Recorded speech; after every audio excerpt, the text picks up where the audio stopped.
Good afternoon, everyone, and welcome to the SFIA monthly livestream Q&A. We'll get started in just a moment, but go ahead and start getting your questions in the chat window, so our moderators can start relaying those to me as soon as we start.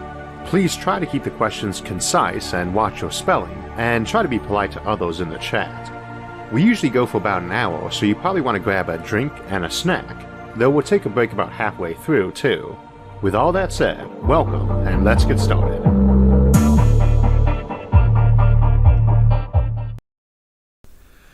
Good afternoon, everyone, and welcome to our live stream Q&A for Science Future with Isaac Arthur, the Halloween edition. So, we're joined in the studio today by myself, the Mad Hatter, and my wife, who is our Red Queen. So, without too much further ado, we're going to get to your questions. Assuming you have any questions ready, if you haven't already got them into the live stream, go ahead and start putting them in the chat window now. Do we have any questions this time? We do not. We are waiting for questions to come in. I shall randomly chat to myself for a little bit. So, as usual, the holiday edition, the key is to get the questions in as quickly as possible, in as vividly readable fashion as possible. So, do we have any now? I see one. Andrew Hutley, thank you very much. What personal rights and freedoms with the advancement of technology do you think we should be paying closer heed to, privacy-wise, that don't get enough attention? What personal rights and freedoms? I guess there's that expectation of what you're allowed to actually have in terms of secret, right? We'd say, people say, well, I got privacy. It's very much built in there. I say, well, first depends on which country you're in. But in the U.S. Constitution, for instance, you got a assumption of privacy for like your papers and documents, but not for what goes on in your front lawn. That's not private, for instance. But what goes on with a closed window behind that, more so. And we have not really adapted that a lot with some of the modern technology. I would say the biggest one, and it's my kind of guess for how things will go with uploading and downloading, is that no one can use your photograph without your permission, and probably an opt-in in most cases.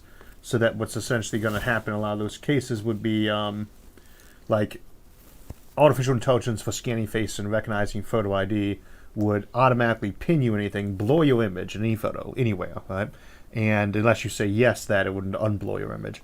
And that's probably how we get around people being able to upload other people without their permission, which is obviously ranges from mild irritation of someone taking a photograph when you're looking awkward to, obviously very bad stuff like we see with people sometimes taking inappropriate photographs of partners or so forth that they break up with in post. So, hope that answers the question there. Okay, we have a question from Raven609 and a super chat. Thank you, Raven. Happy Halloween, Isaac. What sort of suit would a person need to walk on the moon Titan? Thank you. Well, Saturn's moon Titan differs from our moon in that they are fairly similar in mass, in gravity on the surface. Titan's more massive than the moon, but it's also less dense, so it results in a fairly similar surface gravity.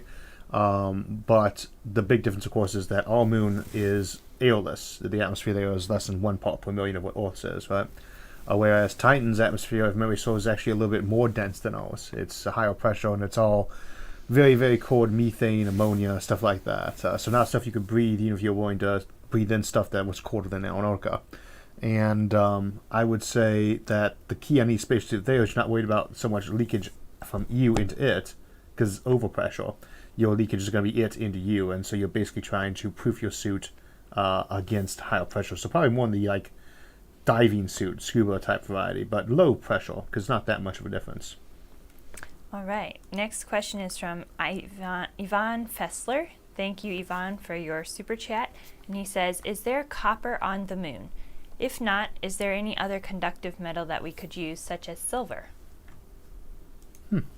Well, there's iron and nickel there for sure. There's a lot of aluminum. I don't know what the actual amounts of copper or silver are. We would expect it to be very similar to what the amount in Earth's surface is, because the current working assumption is that the old crust of the Earth was smashed up into orbit, and a bunch of it went off in deep space, a bunch of it fell back down on Earth, and a bunch of it formed the moon. And that's usually our current assumption about that content. So, and from what we found so far, there's a pretty good correlation of what's on the moon and what's on Earth's surface. The Earth's surface has a lot of churning going on from tectonics, whereas the moon's got a lot of commentary and asteroid bombardment. So there are differences, but you wouldn't have any problem finding conductive metals there. How much copper or silver there is, probably pale out Earth. There's a comment that there's crude oil on the moon. Would you like to elaborate on that? Crude oil. I would think probably not. You might have methane pockets on the moon. On Titan. On the moon on Titan. I'm Oh, sorry. yes, yeah. Titan is one gigantic gas ball. Early stage economy in the planetary space, it is actually handy to have access to something like methane on the surface. That's one reason why we're interested in Titan is you go there, aerobrake, set up a blimp floating on the top of the atmosphere, and just kind of suck some air in as you go, so that you could basically a little space station there was sucking up all this propellant.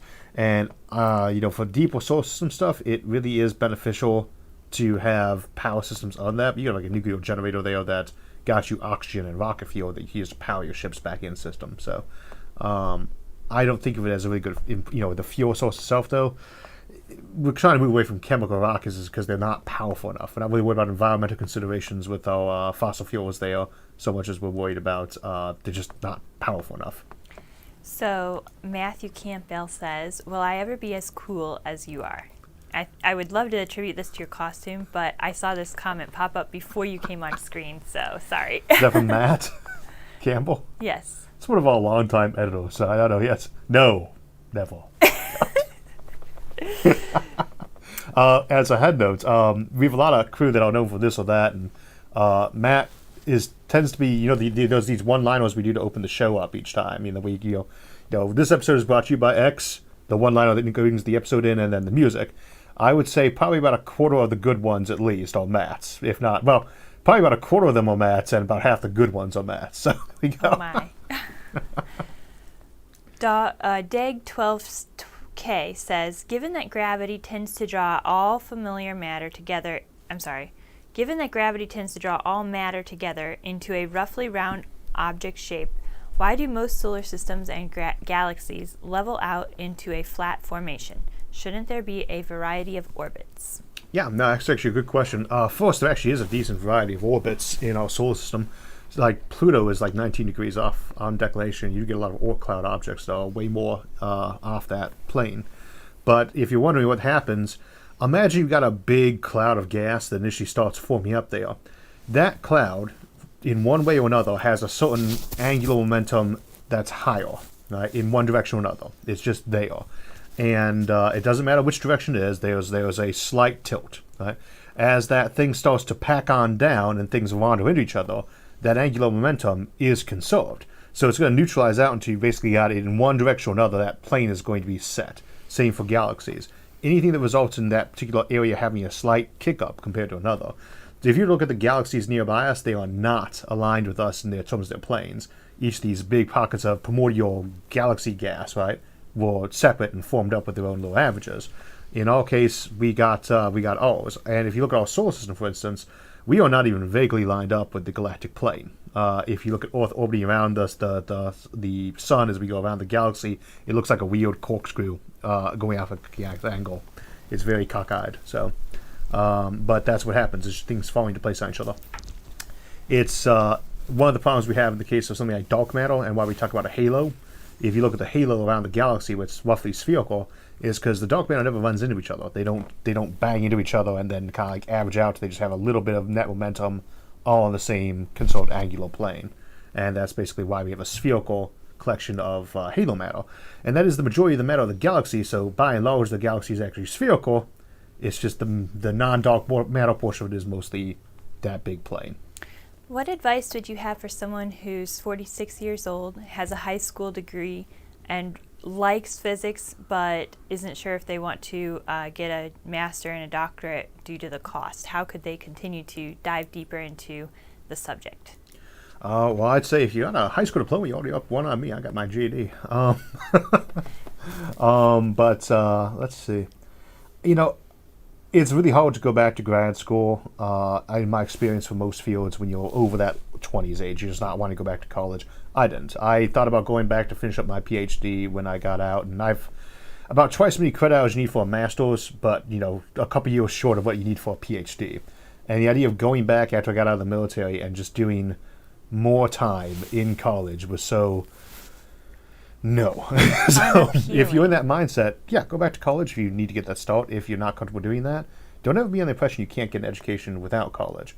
I learned a ton in undergrad and grad, a ton, and it gave me a very nice start. But this was pre-internet. You could still do it out of a library back then, but there were a lot more resources out there. Brilliant. We always plug Brilliant as one of our sponsors. They really are that good. They're a very good program. But I've learned way more after grad school about physics and math than I did while I was in school. And not because I was lazy or my teachers weren't good. It's just you can keep absorbing material once you learn how to learn. I'm seeing some great comments come in about the outfit, and people are saying... Mine or yours? Yours. Oh, okay. Nice hat, classic Mad Hatter, great outfit choice.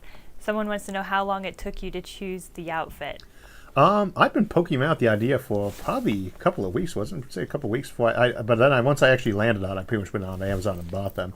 So it was mostly trying to convince me to wear a crazy outfit too. Well, yeah, there were quite a few, but once you kind of land on Mad Hatter, it's such a perfect combination with the red queen. Yes. So, I was very happy to dress up as a queen or a princess. There we go. Always aim for what you know you can actually get a good couple's gown on. Yes. I'm having some difficulties with my hairstyle here, sorry. S.J. McEwen says, hello from the UK. I almost got the wrong time for this because our clocks changed today. Oh my gosh, daylight savings time.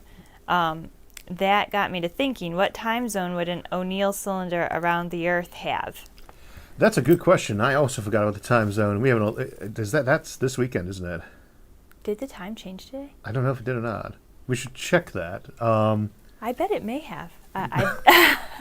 My computer still says it's 4:13. Oh, that's true. My clock says that, but yeah, but I think all of us automatically update in the house now. They might be automatic. Yeah. I'm not sure if I actually have any manual. Well, what about the one up there? That's a plug-in one. Oh, it says 4:13. Oh, okay. So if it has happened, it hasn't actually happened If it has happened, we are in a different time. You know, if I was dressed up as the rabbit from Alice in Wonderland, I could get my pocket watch out and check the time, say I'm late. I can't remember what the question was anymore. What was the question? Something about O'Neill cylinders time zones. Would an O'Neill cylinder have a time change? You know what? I'm just going to have to... Is the crown just causing you to lose palm too? Do that. Okay. My crown fell off. O'Neill cylinders and time zones, I think that because they're going to roll around the planet constantly, so if they were changing time zones, you know, a low orbit one would have to change its time zone every 90 minutes. Sorry, it would have to change it 24 times every 90 minutes because it's going to go around the planet that often. When a geostationary, I think one's up a geostationary, and a lot of them probably would be a geostationary. That would be like your first place you build them all. And would probably end up as on the same time zone as everybody else. But my guess is we will actually go away from time zones in favor of just using UTC. And like, if you lived in, say, if we went with GMT, right? Right now it's 8 or 9 o'clock in the evening in England, where it's like 4 or 5. Well, it's 4 o'clock here in Ohio and New York, right? California it's like 1 in the afternoon. If we went with the GMT of where Britain's at, then you would just get in the habit of saying when it was, you know, noon or 12 o'clock in GMT or UTC time, that would be morning here in Ohio. So I just say it was 12 o'clock morning. You know, that's what it is. Morning, noon, and evening and midnight would remain the same, local or time zone, but you'd start thinking of them as a different number. And this is not like an embedded concept we've had going on for millennia. The times of the day is very much a modern, new, regular clock thing. So I don't think that would be all that hard for us to adjust to the idea that there was just a time there was, regardless of what time zone you're in. And I think that's probably what's going to end up happening with time. Whether or not people still start doing it locally, who knows? I'm sure you'd have holdouts, you know, same as we keep using the imperial system because, you know, everybody else switched over to metric, and we think metric sucks because it does. We have a few people that are a little more up with the modern times than we are, and they said that America changes their clocks next week. Do we? Europe Awesome. changed them last night. That's good to know. That's particularly because we have elections the first Tuesday after the first Monday of every November is an election in the United States and locally too, and those get very screwed up by a time change right beforehand. So, yeah. Keeping that in mind, should anyone see a bill goes forward saying don't change the time zones? I signed on. All right. Kellen Wong says, how would we build a wormhole network, and what would be a realistic galactic empire? What would a realistic galactic empire be like? With a wormhole network? I mean, the only Babylon 5. There you go. That's your example of it. I was trying to think of a TV show that had it, went to DS9, and of course at the same time you had Babylon 5 on there. They use hyperspace, and they have a wormhole network system for it. Stargate's another good one like that. But the best one that I think, hands down, it's not a TV show, Peter Hamilton's Commonwealth Saga, the first couple books, Judas Unchained and Pandora's Star, actually I think it's the other way around, Pandora's Star and Judas Unchained, has an empire that's grown up with the wormhole networks. And I would just reference you to that because it's awesome. It's a great series. And it talks basically about how you would actually do those, I think, a lot better. Planet-based ones like even Stargate. For wormhole-based networks, Babylon 5 style, probably. Kang says, do you see a future where we travel between the stars by putting our consciousness on a laser and sending it to another star system? Truth be told, no. I could see us doing that in some cases for digital uploaded minds, but at the same time, that's a lot of data, right? And I don't know how exact a state you really need to have. I imagine that you could probably compress that a lot, like your DNA. That's a billion plus bits of data, but you can compress that down a lot, especially if you're using one strand of human DNA as your base template, and then just everybody's deviations off of that. You could probably get a few billion people onto less than a few terabytes of hard drive. That number was poured out of the air. But there's a lot of compression you can do with that, and there's probably like you do with human memory too, but that's kind of hard to say until we've actually got some practice with it. If you couldn't compress that signal, you'd be talking about trying to send a laser beam uninterrupted over many light years, which requires a lot of redundancy, carrying something like 10 to the 18 bits of data. That's a lot of bandwidth to be sending that way. That's interceptable. People could hijack that. There's a lot of things to go wrong with that. Whereas a big old hard disk where everything's stored down at roughly atomic size, that strikes me, it takes a lot to get there, but, you could probably make some very fast ships being pushed by laser beams with the same level of integrity. That would just add like 10% onto your journey time. I have a feeling that if I had a maid that had done my hair, that I would have her head chopped off. Off with her head.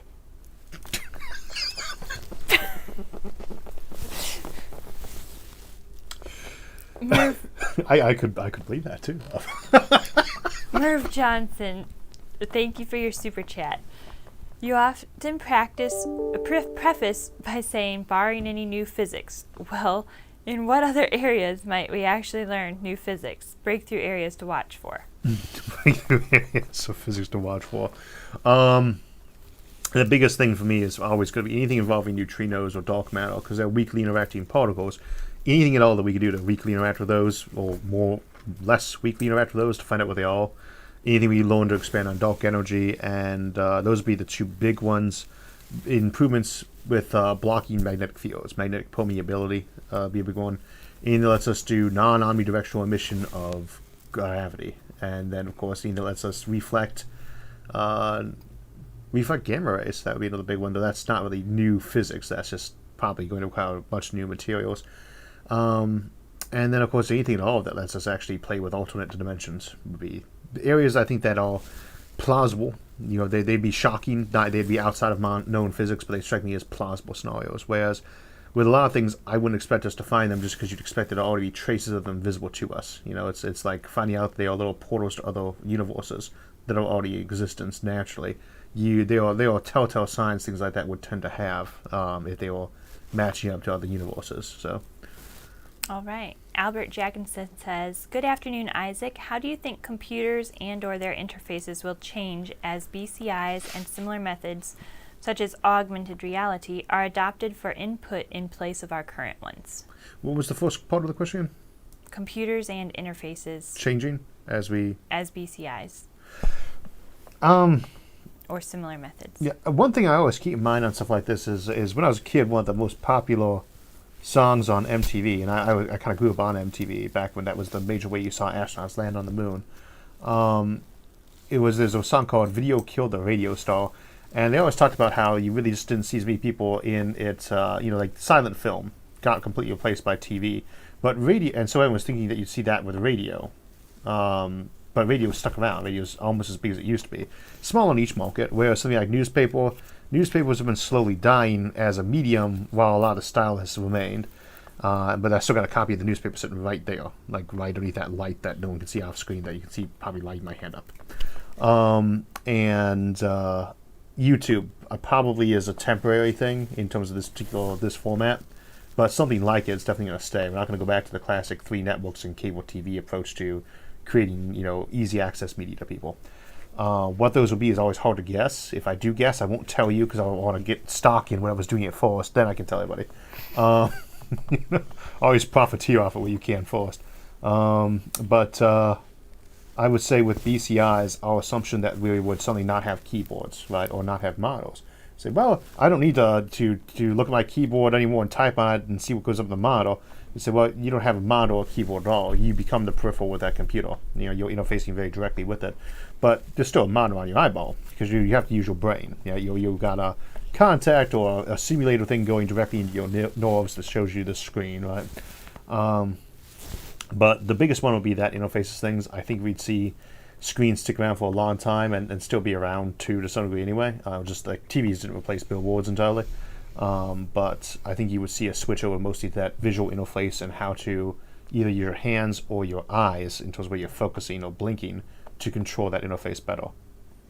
So who is your favorite galactic emperor in science fiction? Well, if you're a 40K fan, you know what the answer to that's going to have to be.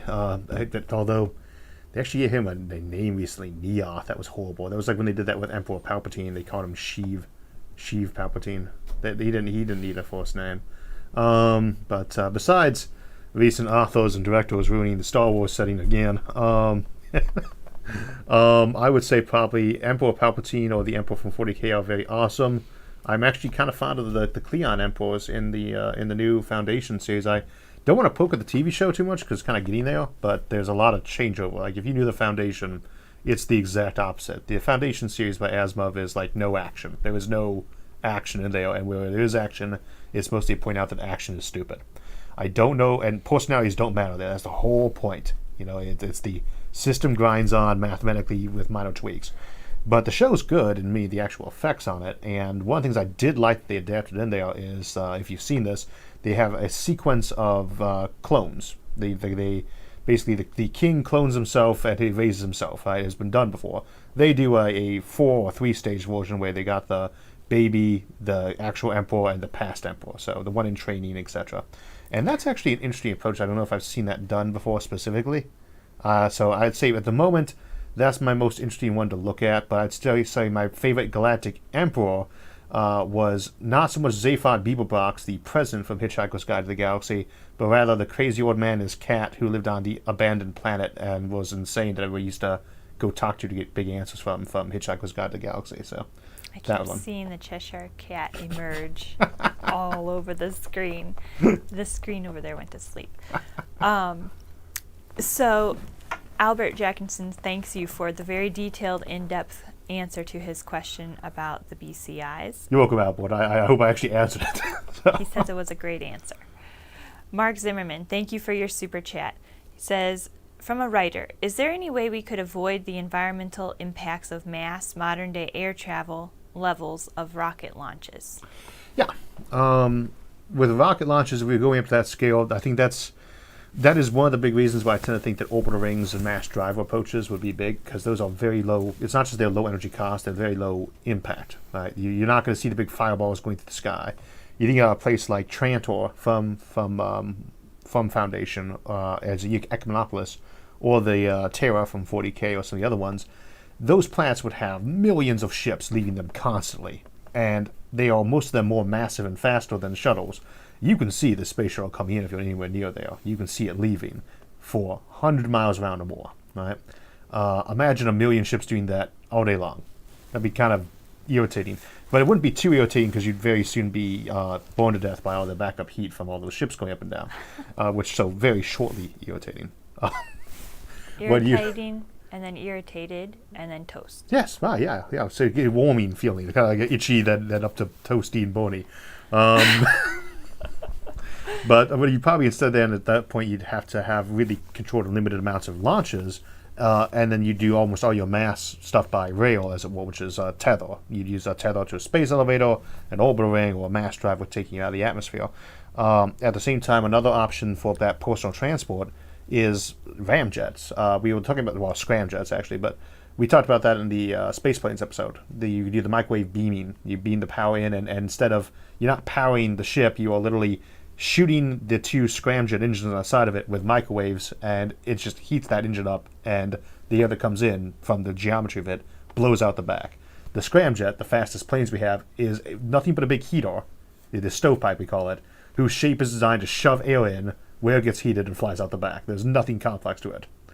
You run out of fuel very quickly that way, so the outside source of the microwaves is much more efficient. Plus, when you take the thing off, they coast. They don't crash, they coast, which means you can depower them from central control, which is handy. All right, Thomas Lasanki, thank you for your super chat. And he says, if you had to give a rough estimate, let's say plus or minus a few hundred years, on when we might be seeing the first rotating habitats that people begin to actually inhabit, what would be your estimate? What would be my estimate?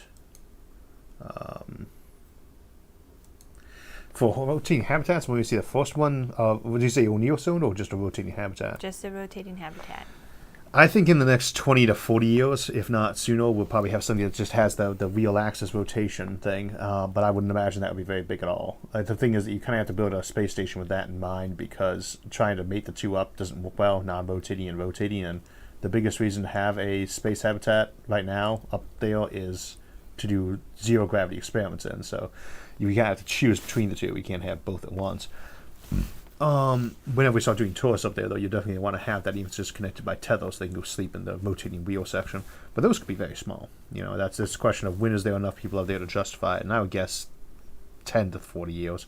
An actual full-on neosondor, I really wouldn't be surprised that something like that didn't get built to like the late 2200s, if not later, just because you need to have thousands and thousands of people inside one of those, full-blown neosondor.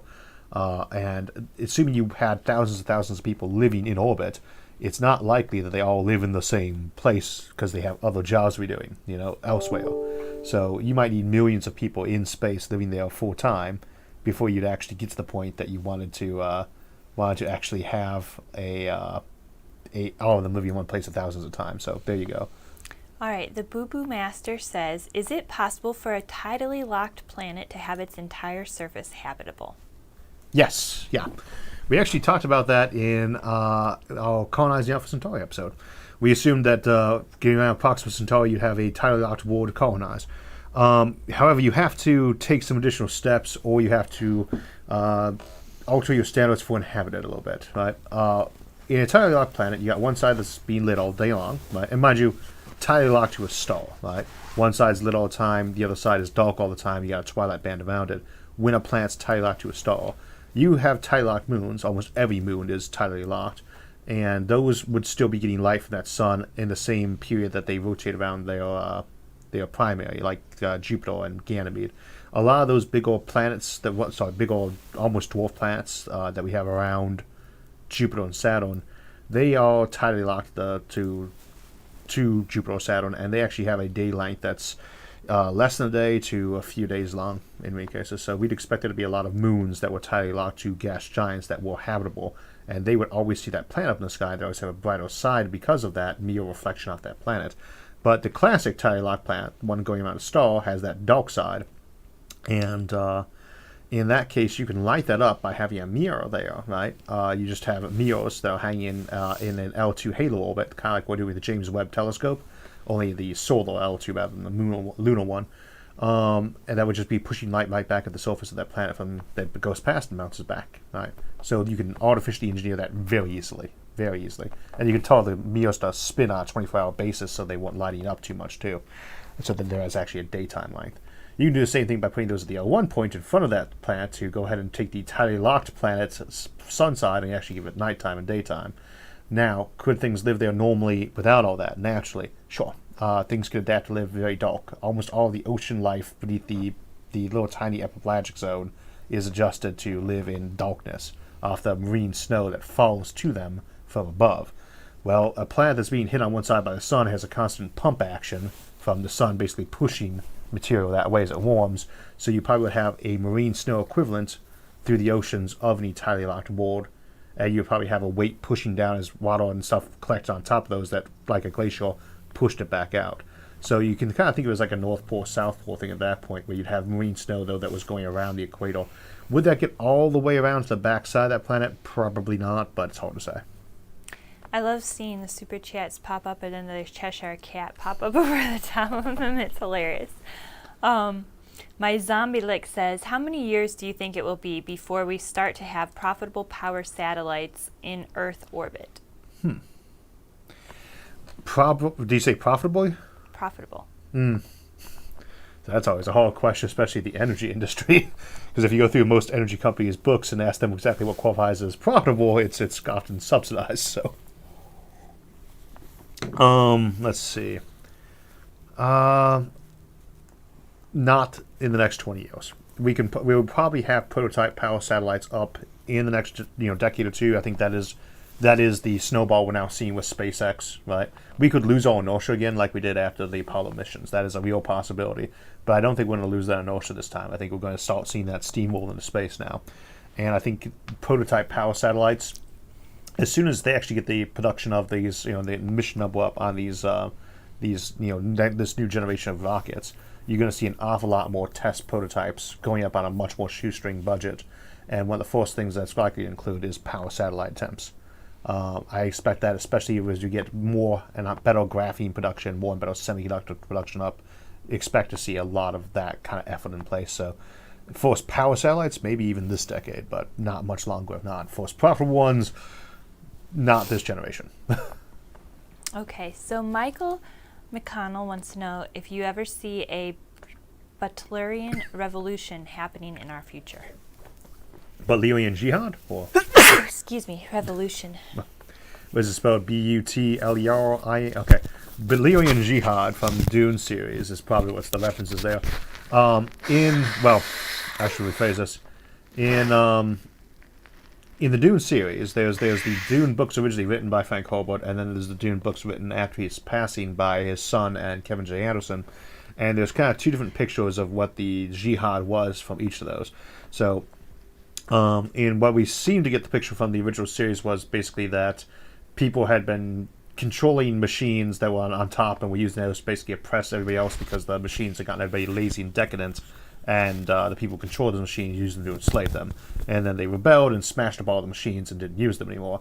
That's the kind of the older version of that. The newer version is that something kind of similar happened with some cyborg people. They took over the entire empire by taking control of their machines, and then the machine itself took control of them. So more of a Skynet case in there. But whichever one you're going with, I wouldn't actually expect either one in this upcoming generation. There is I happen to be worried about Luddites, for instance. And when I was researching Luddites, because I always thought Luddites, these anti-technological people who smashed up machines, what I found out is they were actually not very anti-technology at all. They were opposed to labor practices involving some of the early factory stuff in England.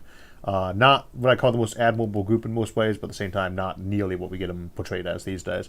And every time I hear about an anti-technology group these days, it almost always turns out to be they're specifically against one specific application of technology, or a couple, And so, we are not the 1950s Isaac Asimov robots set up where the machines are going to be humanoid intelligent walking androids that are replacement people. They are going to be your vacuum cleaners and Roombas. It's a lot harder to see a Butlerian jihad where you smash up all the machines going on, where people are like, and for the safety and sake of mankind, we must break all of our microchipped refrigerators and Roombas. The power washing cleaners that go up and down the skyscrapers automatically, and those have to go too, because life without risk isn't worth living, or some other such commentary. I was going to say nonsense, but that's probably judgmental. But I think you also see at the same time, yes, people are going to be very worried about machines replacing people employment-wise, and not just reactionarily. There are some real economic concerns that are not just reactionary to putting machines everywhere. So there probably will be some limitations placed on what you're allowed to actually automate, would be my guess, or at least people will try that. How long this will last and what form to come, that's a wait and see, that we'll see. Probably in the next 10 to 20 years too. All right, a question from Alleluia. Thank you, Alleluia, for your super chat. And he says, hello, Isaac. Do you think that we can reach a post-scarcity with technology innovation, even though social innovations have lagged far behind?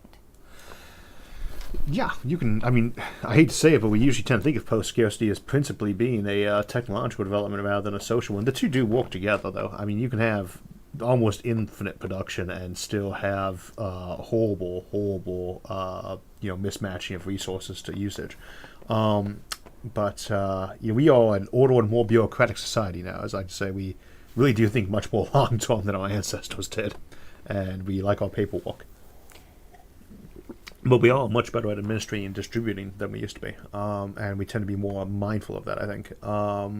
At the same time, that helps with almost anything because people pay more attention to how we're going to be moving stuff around and getting distributed. But technology is the big way you get that taken care of. You just keep ramping up your production, ramping up, how much actual effort from a human has to be done to produce X amount of resources. I see my wife smiling like a cat over there. That's what's the question? So to answer the question, yes, I do think we can get post-scarcity on technology alone on our current culture. All right, the next question is from Neil Hart. If our universe exists in a complete void, is it possible for dark energy and the internal pressure of our universe against the total vacuum of the void outside it? It must be time to go to break because I read that one to me again, then we'll answer it and go to break. Oh, yeah, sorry. I zoned out a moment. Neil Hart, if our universe exists in a complete void, is it possible dark energy is the internal pressure of our universe against the total vacuum of the void outside it? That's actually a fairly good question. We usually tell people, and you have to excuse me, the hat, it definitely heats up the skull, and there's no fans on in the studio whenever we're live because of microphones and noise. There's always a question, what is the universe expanding into? And we say, well, not really expanding into anything. As I pointed out in the Edge of the Universe episode not that long ago, we say that, but that is kind of an assertion. We don't actually have any evidence that it isn't expanding into anything. We just know it's not really expanding into space like we have right now. And it could be expanding into a vacuum, but I am actually pretty sure I'm hearing that there was a reason why that couldn't be the case, that would actually be an existing, just big empty space by itself. I do not remember off the top of my head what it was, but there was a specific reason listed why we would see at the signature if it was actually emptying into just normal space like we have now, but essentially empty of any matter or energy. Unfortunately, I cannot remember what that was. There are usually a couple cosmologists hanging around in our chats, I've noticed. Feel free, folks, to answer that one and poke me if that's the case so I can actually relay it to the audience.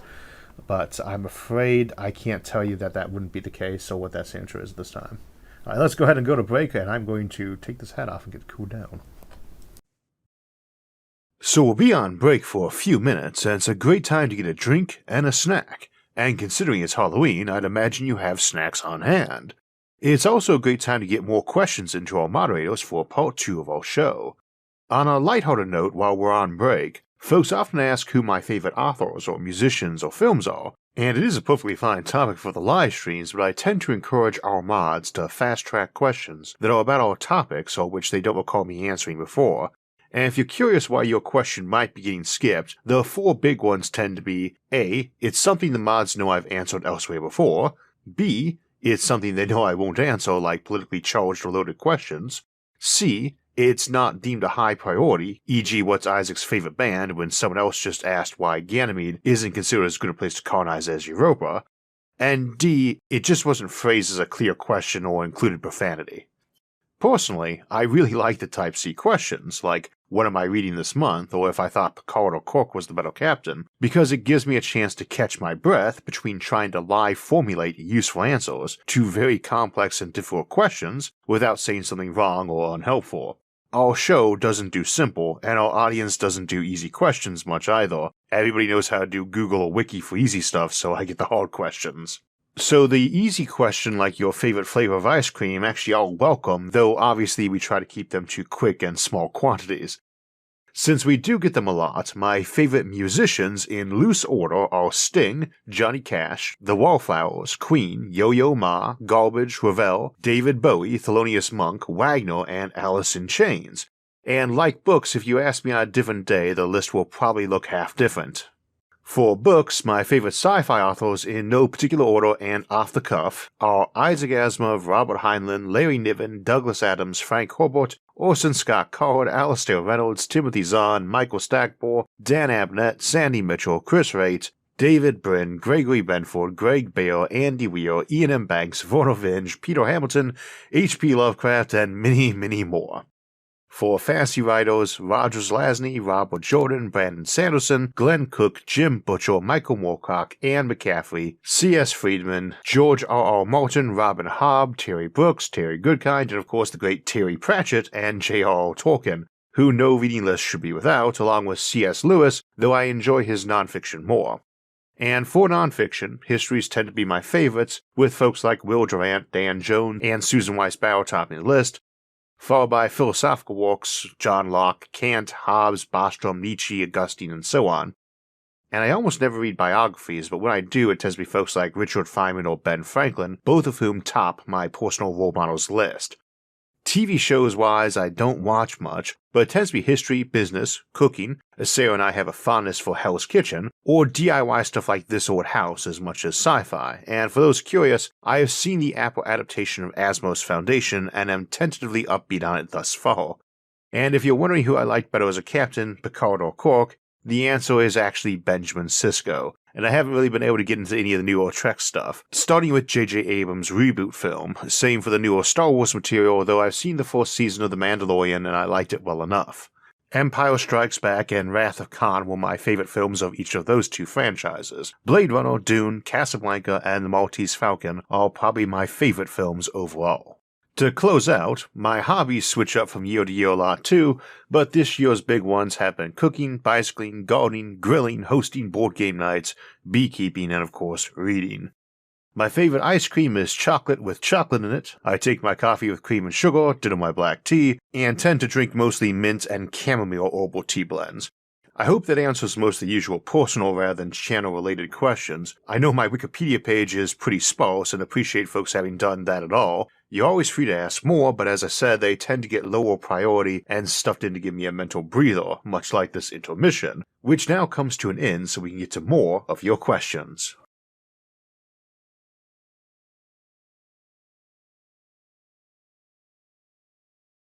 And we're back. We've had a lot of questions about aliens, AI, and Halloween. So, what do you anticipate the future of Halloween to look like in outer space? The future of Halloween in outer space. That's a good question, because sometimes not someone's going to have a future around here either.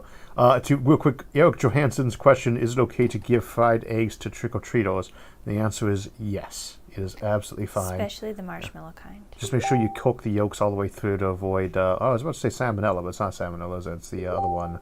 E. coli. E. coli. And salmonella. Yeah, and salmonella. Yeah, so yes, fried eggs, so long as they're cooked through the yolk. No hard-boiled egg. But the marshmallow ones are much better. The marshmallow ones are much better. Yeah, that's true. So the future or the of gummy Halloween, ones. The gummy ones. The future of Halloween in space. Kind of the question there is at what point, when is there going to be the shift on what becomes the scary monsters? Like, we have all the classic ones, and we have a lot more we kind of made up in, kind of Disney style in the last century. Well, not just Disney style, but Roger Corman style, and, with other horror movie franchises. I would suspect that a big aspect of scary movies in the future would actually be the person having kind of a memory fog and then a virtual reality experience where they felt like they are very much in the zombie apocalypse, where basically you have your own reasoning and memory pushed down a little bit, so you are able to do suspension of disbelief better, to enjoy being terrified in the setting.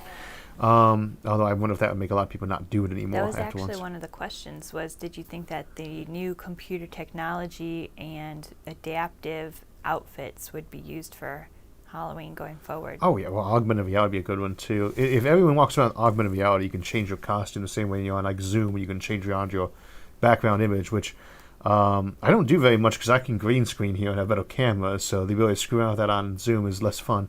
But those will get better to the point where you could be walking around in augmented reality dressed in jeans, but anybody there's to a nod would see you in like a tuxedo or a fiery crown or a giant feather headdress, which I'd love to get a feather headdress still. We should do that next Halloween.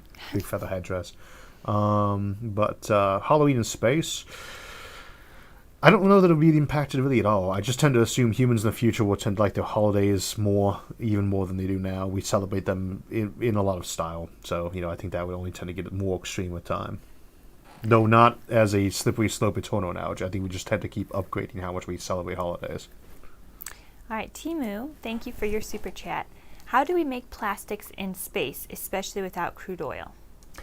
Well, you don't need crude oil to make plastic out of. What you need is basically the polymers in general. You can make it out of ethanol. Not ethanol. Biodiesel, biofuels. You can make plastics out of those. But you can make them out of canola oil, things like that. Lots of various feedstocks are options for that, and I think that there really wouldn't be too much of a problem. You just don't have that easy font of dead dinosaur and algae to make the plastics out of.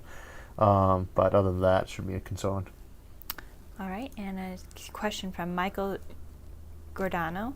If we put some type of manned weapons platform in orbit, like a small spaceship, could we have implications like ending mutually assured destruction? I think there's a problem is for those of us who grew up in the 80s, we always heard this mutually assured destruction, and since the acronym was MAD, everyone assumed it must be a bad policy. MAD was an awesome policy. It was an absolutely awesome policy. It's nice to have the defensive one too, but basically most of human history where you've had peace-along groups has been from the assumption that both sides could beat the living snot out of each other in a way that would leave them fatally wounded, either as a country or in terms of the leadership, right? We had that exact same thing going on usually inside of two-party rule systems too. Both sides, either one could really off the other if they needed to, but then they'd be left vulnerable to whatever will come and get them, as it were. Mutually assured destruction is a very classic philosophy for peace that probably predates humanity in any sort of modern history. So I don't really see that going away. In space, can you have good defensive systems? Yeah. Can you be vulnerable to states that are much, much smaller than you? Possibly. Possibly you have defenses that require them to be roughly on par with you too, but, better technology is not likely to eliminate that as a policy, and I don't know that that's a goal either. It might be nice to have something better if we could think of something better, but I don't tend to think of MAD as actually a bad policy in and of itself, just a pragmatically available one. Going back to the last question, we've had a few interesting suggestions. How about a moon potato plastic or a mushroom fabric for your next Halloween outfit? Mushroom fabric. I always liked the mushroom leather that was on there, but actually, I still have a leather coat around somewhere, but I don't think I've actually worn much leather in years. Although it keeps so long, I still have leather boots from when I was in the military, and I mean, they're ones I would have gotten like 2003. Let's see. What level of... Oh, go ahead, yeah. Yeah, I know. You're going to just park on that mushroom fabric. But yeah, go ahead. All right. Keep us moving. Jody G says, what level of space exploration can we expect to happen by 2050? Level of space exploration by 2050. And by the way, one of my jobs, wife as producer on the show, is to hurry me up when I start kind of slogging down on a question. Since everyone knows I can spend 30 minutes answering one, since that's what we do every Thursday. Okay. Space exploration by 2050. The last episode for the year has a bunch of predictions for the next century specifically, but I did one with Kaspersky maybe 2 years ago that was this technology expected by 2050. I don't really expect it to be any huge new exploration by 2050. More probes, way more automated probes. Probably at least one speculative asteroid mining operation. It's purely robotic and non-profitable by 2050. Probably a manned successful mission or two to Mars by then, maybe an outpost there, probably a moon base that is quasi-permanent in the same way that early South Antarctic ones were. Manned missions besides Mars, maybe Venus, maybe actually an asteroid, an Earth asteroid, but probably that'd be it. Isaac Bordeaux says, you have said on multiple episodes that you think Earth will be the center of human civilization for a long time to come. If that ever stops being the case, where will be the new center? Happy Halloween. Happy Halloween. The default would tend to be towards the center of the galaxy, but it usually assumes that you have some kind of FTL going on. And I don't know that it really matters where it's at. If not, we were talking about Foundation. They had their Galactic Empire capital near the center of things, and then the second empire was both actually from there, spoilers, and from planet on the very edge of the galaxy, Terminus. It doesn't necessarily make much of a difference where your capital's at if you can move things around very quickly. Like DC is on the eastern coast, San Francisco, these are places that are very far away from each other compared to the rest of the country. So I don't know that it really make much of a difference where your capital's at if you can travel there relatively quickly and have near instantaneous communication. And if you have a galactic empire, that's probably the case. You probably have cracked that FTL problem. If not, then I don't think you'd actually have a new center after Earth. I think you'd have a lot of old built-up wards that were throughout the galaxy, the places where colonization that happened strongest and hardest in that region, that were probably the de facto new local capital for a given value of capital. It might be capital in the same way that the bigger cities on the coast tend to be major capitals of the local region, even their city-states. I don't know that you'd actually ever have any galactic empires or local galactic empires that were bigger than their own star, but you'd certainly have ones that were older, bigger, more respected, more central. The hub, I think that we would have those in a lot of cases. And I think it would just default after Earth wasn't in the main role anymore.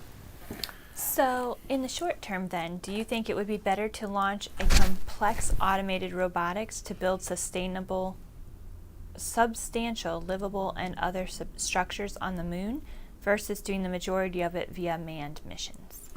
Oh yeah, roboticizing you can get away with. The idea is not to replace humans with robots. Is to have the robots do all the grunt work so we can actually send more people in easier. I'm not interested in building an unmanned, permanent moon base and never having people go there. That would be pointless. But I don't have any problem. I'm not John Henry. I'm not going to get in a big old game to see which of us, me or the machine, can drive through a mountain first. I can build me a robot that can go through that mountain faster, and then it's not me versus it's not John Henry versus the machine. It's John Henry versus the guy who built that machine, right? Same for us, right? The robots can be used to do so much that we are not going to be able to do, or that we could do better, right, by using the robots.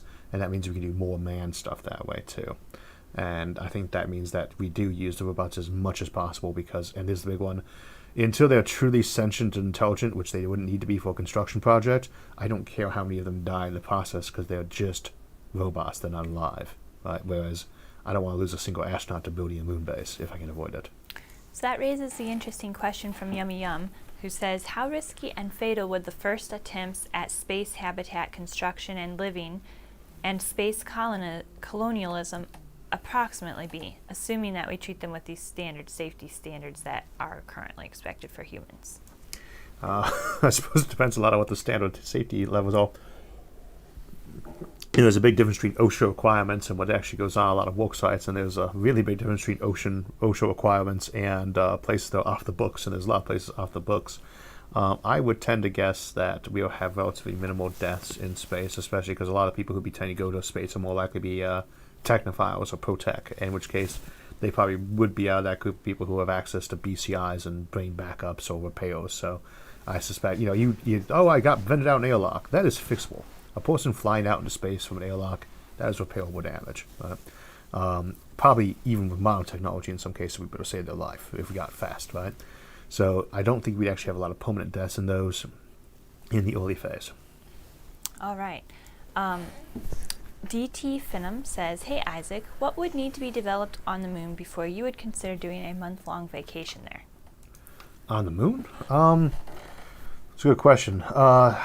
Plumbing. I did a lot of camping when I was in the military. I spent a lot of time in tents when I was in the military, and it gave me appreciation for lots of things that were not tents. I don't go camping anymore. I don't go places that don't have air conditioning. So the moon would have to have good plumbing, all the amenities I would normally find in my home, and some place where I felt, depending on what the gravity was required, possibly a chamber I could spin gravity up on. So I am not really, I'm an extreme glamper, not a camper, that would apply to space missions too. Sarah, what would it take for you to go to the moon? You would probably need to go with me, and someplace comfortable to sleep where I wouldn't be bumping my head on the ceiling. Well, I guess the upside of the moon is the gravity is like 1/7 of what it is, or 1/6, somewhere in that region. What is here on Earth? So you have a very light. I mean, you could sleep on a very, very light mattress. I think it was a foam one, I suppose. But yeah, it's very kind of comfortable. Depends. I mean, I'd love to go just to see it, but if we're talking a month-long vacation, that's a whole nother story. Yeah, I think the thing I would mostly want to see on the moon personally, that would be what would get me to go there. Would be I want to see what it looks like when there's no air and you're looking at the mountains and so forth. Because it's really much more crisp without the air there. The problem is that you're either looking through a helmet or you're looking with your Mark 1 eyeball without your helmet on, which means that if they haven't put air there for you to see that cool sight, you are going to die shortly. So that might be one of those things better experienced by virtual reality through a camera, you know? Okay, so now that you mentioned that, oxygen would be a great starting point. Oh yeah, oxygen on the moon is cool, and you can do that too. You can terraform the moon. It takes a little bit of extra active support.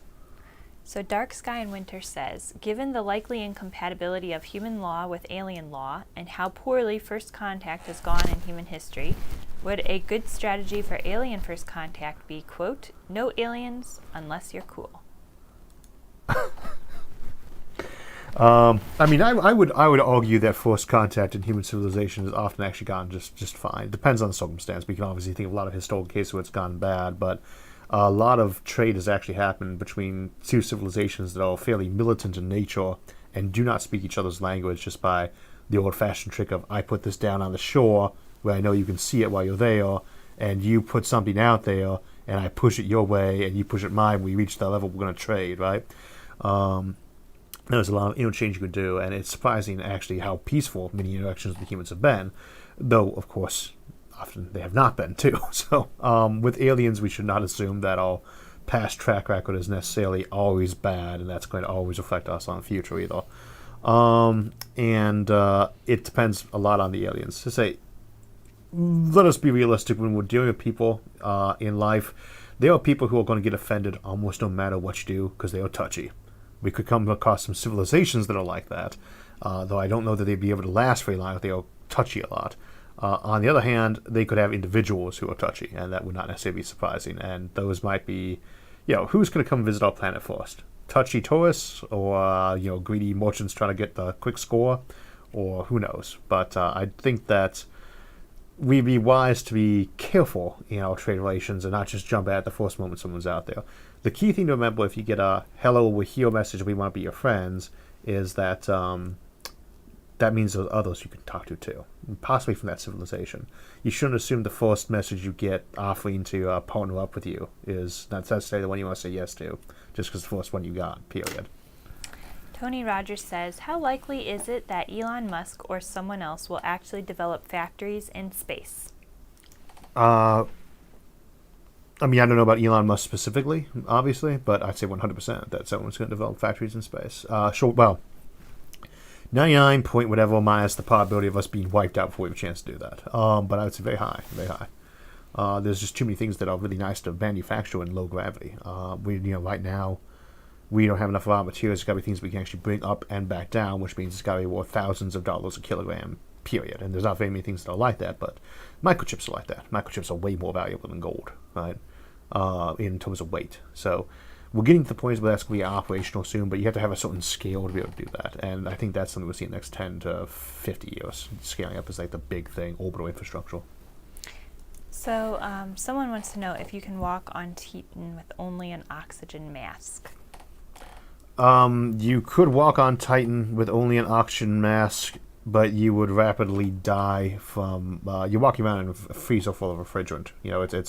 It's very cold, and it's made out of high-pressure gas, right? So you're going to freeze that very, very quickly if you don't have some insulative layer, right? That does need to be a factor in there. And better gear that you use in Antarctica, right?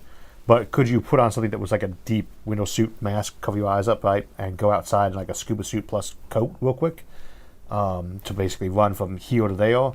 Yeah, you probably could do that. Just you couldn't operate very long outside. You must not go out there in normal day-to-day clothing, though, or you will die like that even with a mask. So Niddlegore says, do you believe it's viable to mine a neutron star or something similar? I'm kind of curious what the something similar would be in this case. The only thing I can think of that's similar to one would be a quark star, and those would be even harder. Neutron stars, I have to double check what the range of viable escape velocities is, but they have a very small range of masses between white dwarf and black hole range. Each is going to have a little window of escape velocity from the surface. I think most of those are over half the speed of light, though. I want to check that, but you're talking about mining raw neutrons, essentially, or you could get some heavier matter out of there as a result, possibly. But you have to be blowing it off with high-powered lasers, and you'd be getting something like the matter to energy conversion ratio in terms of that value. So Probably not, but you could do it if you're really mad or desperate. You might be able to make that a better profitability than just using raw energy to turn that into mass. But I don't think it's going to be like that's the last place in the universe you mine. Luke Hamilton wants to know if you have seen or said anything about the new Dune movie. Well, we were just talking about the Dune one. I have seen the trailer. They look pretty good. Trailers always look good. I will go watch. I think I'm supposed to. Jason wants to go watch that. Either the you or Christina will enjoy it, so we're gonna go watch that together. Me and We'll Jason. go watch Frozen 2 while you do that. We watched Frozen 2 with you too. So, but I think Jason and I are gonna go watch that. Jason Kilo is a friend of mine. I think we'll probably go watch that movie within the first week or two of it coming out, and I will get back to you guys on that, which I gather will be the next live stream. Other one I'm waiting on with bated breath is the Wheel of Time series. That is, I really love that book series. I'm not certain how the TV series is going to go, but I'm always optimistic on these things. I don't set the bar too high, because I especially when you've been producing shows for a while, you start getting how hard it is to adapt certain material. So, I like the original Dune movie. I did that, did the actually defense on that in the Wheels of Justice show, trying to argue why the original David Lynch film was good. I like the Jodorowsky one for what we've seen of it. I liked the miniseries they did on Sci-Fi Channel, though the graphics were kind of weak. I really like the Children of Dune miniseries that followed up. The visuals improved a lot, so did a lot of the acting. I like the video games. I love Dune 2000, Dune 2, and Emperor Battle for Dune. Those were all awesome games. I wish they'd make sequels. I'm keeping my fingers crossed the movie and its sequel, because I guess the two-parter will be good. So I just have time for a couple more questions here, and I think you had some additional outfit you were going to demonstrate. So while you're preparing that, I'm going to ask a question from Household Adventures. Thank you for your super chat. He says, if a black hole evaporates over time, what happens when the mass is no longer enough to keep light from escaping? Would fusion re-trigger into a sun? Okay, we need to ask that question again, though. If a black hole evaporates over time, what happens when the mass is no longer enough to keep light from escaping? Would fusion re-trigger into a sun? Just realized how bad my hair is there. Although it's much cooler now without it. Black holes, when they evaporate, they just have their actual. See, because I can see my picture of myself. I need a haircut. Black holes. Evaporate. Black holes evaporating. They just get smaller. They never actually cease to have that event rise until sometime when they're in the microscopic. Maybe when they are really, really towards the end, weighing less than like an electron or something, they might be a naked singularity. But until then, they just keep evaporating, getting smaller, and the event horizon's radius will decrease linear to mass. So you evaporate half your mass away, your event horizon is half the size in diameter and a quarter the size in surface area. Do we have time for another one? Yeah. Ben Kitt says, hello Isaac, what is your understanding and opinion on the faint young sun paradox, and how does our current understanding of our planet's history work if this is true? How does our current understanding of the universe change the faint sun paradox? The entire climate of this planet was so different, in that epoch, that it's really hard to make too many assumptions about what it actually was like here, because the atmosphere would have been different, right? We do not know what that atmosphere was like. We just kind of guess that it was slowly rising in oxygen, but very low in oxygen. We do not know enough about the composition of the planet in terms of surface layers. We could have had many snowball Earth phases, for instance, too.